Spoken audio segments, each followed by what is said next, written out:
যারা 15ই আগস্ট জাতীয় পতাকা তোলার আর বন্দে মাতরম গাওয়ার জন্য বা জাতীয় সঙ্গীত গাওয়ার জন্য অপেক্ষা করছেন, অথচ তৃণমূলকে ভোট দেন, তারা দয়া করে একটু সজাগ হন। আমরা এই দৃশ্য, গণভবনের যে দৃশ্য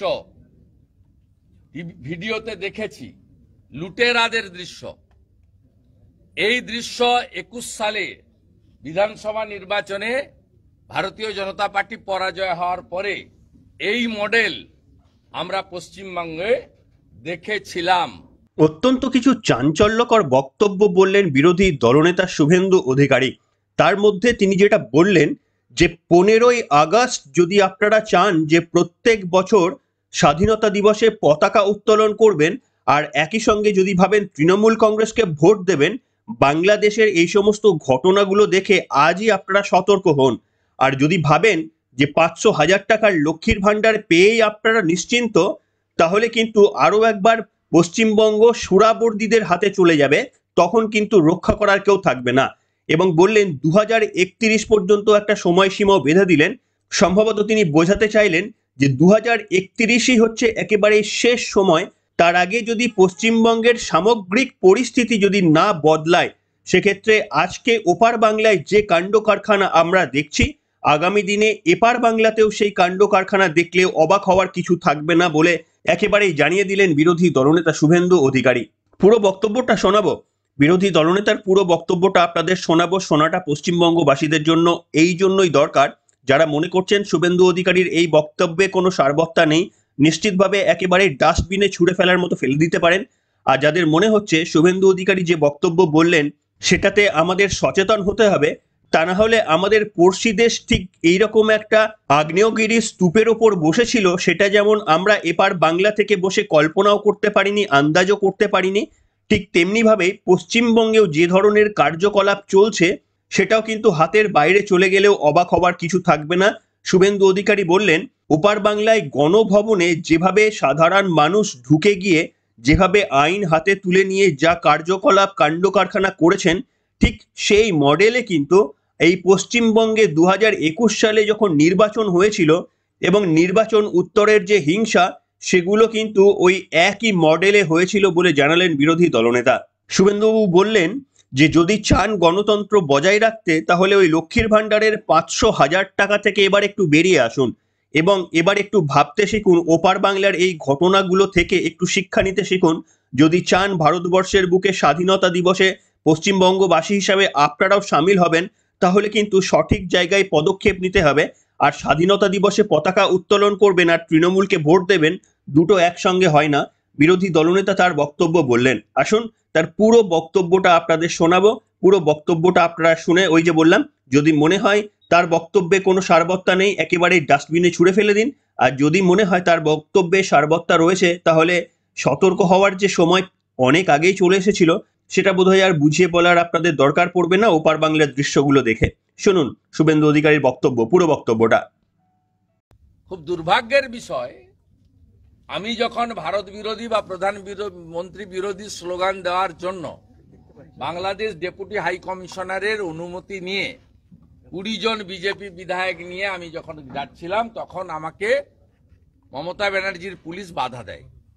অথচ গত পরশুদিন নিউ মার্কেট এলাকায় চিকিৎসার জন্য ভারতে আসা কিছু বাংলাদেশি যখন বিজয় মিছিল করে, উল্লাস প্রকাশ করে, তখন মমতা ব্যানার্জির পুলিশ তথা কলকাতা পুলিশ তাদেরকে বাধা দেয় না, উল্টে তারা যাতে আনন্দ উচ্ছ্বাস প্রকাশ করতে পারে কলকাতার রাজপথে, ধর্মতলা চত্বরে, নিউ মার্কেটে, সেই সুযোগ করে দেয়।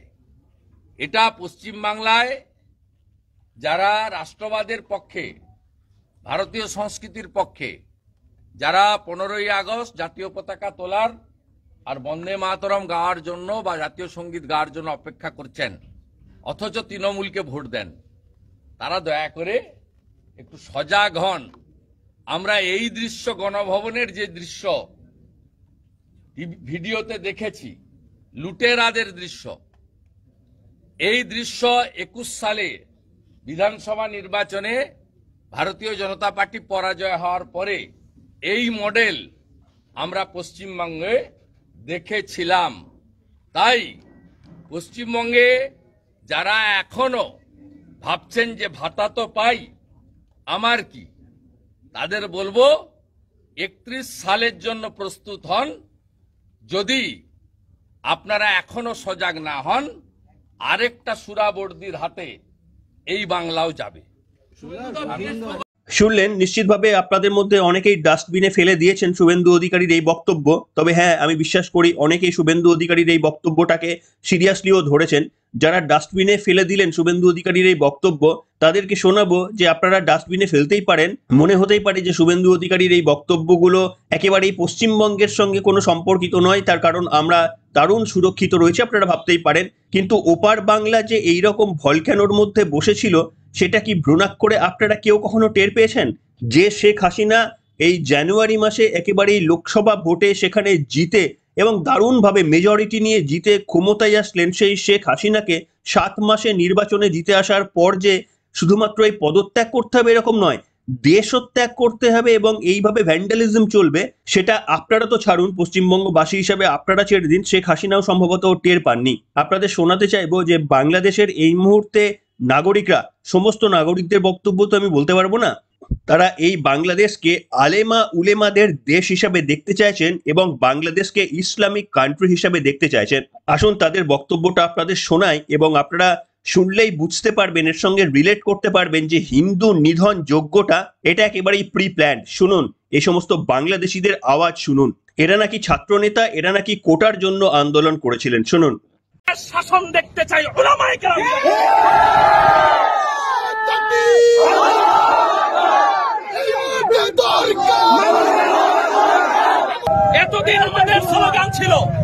এতদিন আমাদের স্লোগান ছিল স্বৈরাচারকে বিদায়ের স্লোগান। এখন আমাদের স্লোগান থাকবে ভবিষ্যতে স্বৈরাচার না আসার স্লোগান। নতুন করে আমাদের স্লোগান থাকবে এই মুহূর্তে দরকার আলেম উলামা সরকার, আলেম উলামা সরকার, ইসলামী সরকার। শুনলেন বন্ধুরা, একেবারেই একটা পরিষ্কার বার্তা যে মুসলিম রাষ্ট্র তৈরি করা, আলেমা উলেমাদের দিয়ে শাসন করাতে হবে তাদের নতুন দেশকে, গণতন্ত্রের কোনো বালাই নেই, এটাই কিন্তু তাদের মনের ভেতরের বাসনা।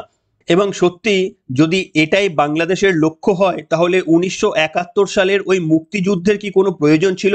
তাহলে তো পশ্চিম পাকিস্তানের সঙ্গে বর্তমানের বাংলাদেশ অর্থাৎ তদানীন্তন পূর্ব পাকিস্তান যোগ থাকলেই, একসঙ্গে থাকলেই তো ভালো হতো। পাকিস্তান যে ধরনের শাসন কায়েম করতে চায়, সেটাই যদি বাংলাদেশের লক্ষ্য হয়ে থাকে, তাহলে 1971 সালের এই দাঙ্গা যুদ্ধ এগুলোর কি খুব একটা দরকার ছিল? আমার তো মনে হয় দরকার ছিল না। এবং ভারতেরও বোধহয় উচিত ছিল না যে বাংলাদেশকে ওই সমস্ত মুক্তিযুদ্ধের সময় হেল্প করে বাংলাদেশকে স্বাধীন করে নতুন একটা দেশ হিসাবে প্রতিষ্ঠা করা, যাদের একটা নতুন পতাকা রয়েছে, যাদের একটা সরকার রয়েছে। এই সমস্ত বাংলাদেশিদের তাদের চাহিদা তো এই গণতান্ত্রিক দেশ নয়, তাদের চাহিদা আলেমা উলেমাদের দিয়ে শাসন করতে হবে, আপনারা শুনলেন। তাই শুভেন্দু অধিকারী যে বক্তব্যগুলো বললেন সেগুলো অত্যন্ত গুরুত্বপূর্ণ। তবে এর সাথে আরো একটা জিনিস না বললেই নয়। আপনারা মনে রয়েছে কিনা জানি না যে বাংলাদেশের এই ধরনের ঘটনার প্রথম দিনে শুভেন্দু অধিকারী একটা বক্তব্য বলেছিলেন। তিনি বলেছিলেন যে অপেক্ষা করুন, 1 কোটি ওপার বাংলা থেকে মানুষ পশ্চিমবঙ্গে এসে হাজির হবে, তাদেরকে জায়গা দেওয়ার জন্য প্রস্তুত থাকুন। আপনারা প্রস্তুত থাকুন। 1 কোটি শরণার্থী পশ্চিমবঙ্গে আসছে। বাংলাদেশে হিন্দু কতল চলছে। বিরোধী দলনেতা সেদিন যা বক্তব্য বলেছেন সেটা আপনাদের শোনাবো, কিন্তু তার আগে দেখাতে চাইবো যে বিরোধী দলনেতার সেদিনকার বক্তব্য নিছকই একটা রাজনৈতিক বক্তব্য ছিল না, তার মধ্যে যে সত্যতা রয়েছে সেটা আপনারা দেখুন। কিভাবে হিন্দুরা অত্যাচারিত হয়ে, এমনকি আওয়ামী লীগের কিছু মুসলিমরা অত্যাচারিত হয়ে তারা চাইছেন এই মুহূর্তে বাংলাদেশ থেকে পালিয়ে ভারতের মধ্যে প্রবেশ করা। ইতিমধ্যে গত দিনের জলপাইগুড়িতে বিএসএফ কিন্তু অনেকজনকে আটকে দিয়েছেন, অনেকে অনুপ্রবেশকারীরা তারা ঢোকার চেষ্টা করছিলেন, তাদেরকে আটকে দিয়েছে। এই ভিডিওটা আপনারা দেখুন। এই ভিডিওটা দেখলে হয়তো 1971 সালের যারা বাবা মায়ের কাছ থেকে গল্প শুনেছিলেন, আমি এদেশের লোক কাজে আমার ওই স্মৃতি নেই, যারা বাবা মার কাছ থেকে বা ঠাকুরদাদার কাছ থেকে গল্প শুনেছিলেন তাদের এই স্মৃতিটা বোধহয় আরো একবার উস্কে যাবে। ঠিক 1971 সালের ছবি আরো একবার যেন ধরা পড়তে শুরু করেছে এবং আমার মনে হয় এটা তো সবে শুরু, এরকম চলতেই থাকবে আগামী দিনে। দেখুন সেই ভিডিওটা, ভয়ঙ্কর এক ভিডিও।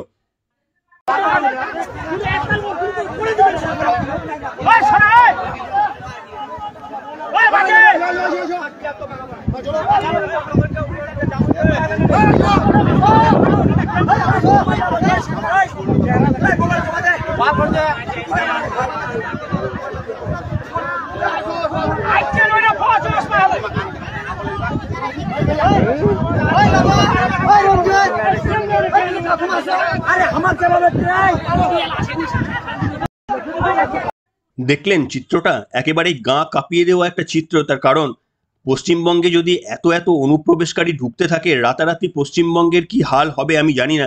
নিশ্চিতভাবে আপনারা বলতে পারেন তাদের মধ্যে বেশিরভাগই হিন্দু, এবং আমি চাই যে ধর্মীয় কারণে যারা উৎপীড়িত রয়েছেন তারা যেহেতু ওইভাবে তাদেরকে পুড়িয়ে দেওয়া হচ্ছে, জীবন্ত মেরে দেওয়া হচ্ছে, নিশ্চিতভাবে আমাদের সহমর্মিতা রয়েছে, 100 বার থাকবে, আমাদের এই দেশে তাদের জায়গা দিতে হবে, সেটাও হয়তো আমি বিশ্বাস করি।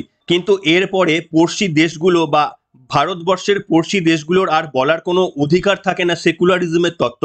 তারা কিন্তু আর ওই ধর্ম নিরপেক্ষতার কথা যেন কোনোদিন আওড়াতে না আসে, সেটা কিন্তু মনে রাখতে হবে। তার কারণ এমন একটা দেশে তারা রূপান্তরিত হয়েছে যেখানে শুধুমাত্র মুসলিম ছাড়া অন্য কাউকে রেয়াত করা হচ্ছে না, বিশেষ করে হিন্দুদের। এবং সব থেকে যে বড় কথাটা বলে শেষ করব, যে পশ্চিমবঙ্গ, ঝাড়খণ্ড, বিহার এই সমস্ত জায়গার যে ডেমোগ্রাফি চেঞ্জ হয়ে যাচ্ছে বলে বারবার সংসদে দাঁড়িয়ে এই প্রশ্ন তুলছেন একের পর এক বিজেপি সাংসদরা, এবং সেকুলারিজমের নাম করে কিছু সংবাদ মাধ্যম আর কিছু রাজনৈতিক দল এগুলোকে অপপ্রচার বলে চালানোর চেষ্টা করছেন, তাদের কিন্তু আজকে সচেতন হতে হবে এই বাংলাদেশকে দেখে। তার কারণ বাংলাদেশে 92% মুসলিম, মাত্র 8% হিন্দু রয়েছে। তাদেরকে মুসলিমরা প্রোটেক্ট যদি করতে না পারে, তাহলে পশ্চিমবঙ্গের ডেমোগ্রাফিটা কতটা অটুট রাখা প্রয়োজন সেটা নিশ্চিতভাবে আজকে বাংলাদেশের ঘটনা দেখে আপনারা একেবারেই বুঝতে পারছেন। ডেমোগ্রাফি পরিবর্তন সেটা হিন্দুদের জন্য যে কোনো জায়গায় সংকট হতে পারে, সেটা ওপার বাংলাও হতে পারে, এপার বাংলাও হতে পারে। তাই ধর্মের ভিত্তিতে একসময় যে সমস্ত রাজনৈতিকবিদরা এগ্রি হয়েছিলেন, ধর্মের ভিত্তিতে আমাদের দেশকে ভাগ করেছিলেন, তাদের নিশ্চিতভাবে মাথায় রাখতে হবে ডেমোগ্রাফির রেশিওর কথা। সেই রেশিওর কথা যদি ভুলে আমরা যাই, যারা এখনো পর্যন্ত ওই সেকুলারিজমের তত্ত্ব আওড়ে যাচ্ছেন, তাদের জন্য নিশ্চিতভাবে দিন অপেক্ষা করবে। শুভেন্দু অধিকারী যেমন বললেন যে 2031 সালের পর প্রশ্নগুলো আর নিজেরা তুলতে পারবেন না, তার কারণ হয়তো তখন অনেক বেশি দেরি হয়ে গিয়েছে। তাই শুধুমাত্র যারা ওই লক্ষ্মীর ভাণ্ডারের টাকা বাড়লো কিনা কিংবা কন্যাশ্রী প্রকল্পে টাকা ঢুকলো কিনা, তার থেকেও বেশি ইম্পর্টেন্ট কিন্তু আমাদের এবং আমাদের পরবর্তী প্রজন্মের অস্তিত্ব বজায় রাখা। সেই কারণেই কোন প্রশ্নের কতটা মূল্য সেটা কিন্তু আমাদের আজকেই বিচার করতে হবে। বাংলাদেশ প্রত্যেকটি বঙ্গবাসীর চোখ খুলে দিল, যাদের এতদিন পর্যন্ত চোখ বন্ধ ছিল, নিশ্চিতভাবে এবার তাদের চোখ খুলে যাওয়ার কথা। রাজনৈতিকবিদদের কথায় আর নিশ্চিতভাবে আপনাদের বিভ্রান্তি থাকা উচিত নয়। বাংলাদেশের এই ঘটনাগুলো দেখে ভাবুন, মাত্র 8%, কিছুই এসে যায় না। একটা দেশের 92% মুসলিম, মাত্র 8% হিন্দু, তাদের পর্যন্ত টলারেট করতে পারছে না একটা দেশ যে দেশের সংখ্যা গরিষ্ঠ হচ্ছে মুসলিম। এবং সেই কারণে কিন্তু বিজেপি নেতৃত্ব বারবার বলছেন ডেমোগ্রাফি পরিবর্তনটা একেবারেই অশনি সংকেত। অসম, পশ্চিমবঙ্গ এবং এই লাগোয়া রাজ্যগুলিতে ডেমোগ্রাফি যাতে পরিবর্তন না হয়ে যায়, তার আওয়াজ কিন্তু বিজেপি নেতৃত্ব বারবার তুলছেন। এবার আপনাদেরই খেয়াল রাখতে হবে যে আপনারা 500-1000 টাকায় ভুলে থাকবেন, নাকি সত্যি সত্যি যে প্রশ্নগুলো সাংসদরা একেবারে সংসদে দাঁড়িয়ে করছেন, যার গুরুত্ব কিন্তু ওই আপনার পাওয়া 500-1000 টাকার লক্ষ্মীর ভাণ্ডারের থেকে অনেক বেশি। তার কারণ আজকে আপনি 500-1000 টাকা না পেলেও সংসার চালিয়ে নেবেন, কিন্তু এইভাবে ঘটি বাটি চটি একেবারে নিয়ে যদি রাতারাতি দেশ ছাড়তে হয়, এই সমস্ত মানুষগুলো কত যন্ত্রণা সহ্য করে যে দেশ ছাড়ছে একবার কল্পনা শুধু করে দেখবেন। আর একবার ভাবতে বলবো কেন এদের দেশ ছাড়তে হচ্ছে সেটা একটু বিশ্লেষণ করে দেখবেন তো, বা আজকের কমেন্ট বক্সে আপনারা লিখে জানান কেন এই মানুষগুলোকে দেশ ছাড়তে হচ্ছে। কেন একটা গণতান্ত্রিক সরকারকে রাতারাতি ফেলে দিয়ে একেবারে মাইনরিটিদের উপর বেছে বেছে আঘাত করা হচ্ছে এবং তাদেরকে দেশ ছাড়তে বাধ্য করা হচ্ছে। এর কারণটা একবার খুঁজে পাওয়ার চেষ্টা করবেন, তাহলেই অন্তত বোঝা যাবে যে লক্ষ্মীর ভাণ্ডারের টাকা ঢুকলো কিনা এটা বেশি ইম্পর্টেন্ট, না আমাদের রাজ্য সহ আশপাশের রাজ্যগুলিতে ডেমোগ্রাফি চেঞ্জ হয়ে যাচ্ছে। আমাদের রামনবমীর মিছিল বা রামনবমীর অনুষ্ঠানকে মমতা বন্দ্যোপাধ্যায় বলে যে ওটা হিংসার মিছিল, ওটা ওদের হিংসার জন্য ওরা করছে, সেইটা কিন্তু আমাদের বুঝতে হবে। এবং সেই অনুযায়ী আমরা যদি সঠিক মনোভাব নিই, তাহলে কিন্তু আমাদের রাজনৈতিক নেতৃত্ব আমাদের পালস বুঝে। আর যদি আমরাই করতে না পারি, যদি আমরা বারবার রাজনৈতিকবিদদের হাতের পুতুল হয়ে যায়, তাহলে আজকে যারা নিশ্চিন্তে ঘুমাচ্ছেন এই মানুষগুলো মনে রাখবেন, এরাও কিন্তু নিশ্চিন্তে ঘুমাচ্ছিলেন গত পরশু অবধি। আর আজকে সমস্ত ভিটে মাটি ছেড়ে একেবারে এক কাপড়ে বেরিয়ে আসতে হয়েছে 1971 সালের মতো। সেই দিনটা যেন আমাদের না আসে, তার জন্য কিন্তু আমাদের যথেষ্ট দায়িত্ববোধ রয়েছে। আমাদের কিন্তু কাজটা সঠিকভাবে করতে হবে। ওই ভগবানের নামে ছেড়ে দিলে কিন্তু সব কাজটা হয়ে যায় না, সেটা কিন্তু আপনাদের বুঝতে শিখতে হবে। কি বলবেন বন্ধুরা? আপনাদের মতামত লিখে জানাবেন। এখনকার মতো এখানে শেষ করলাম।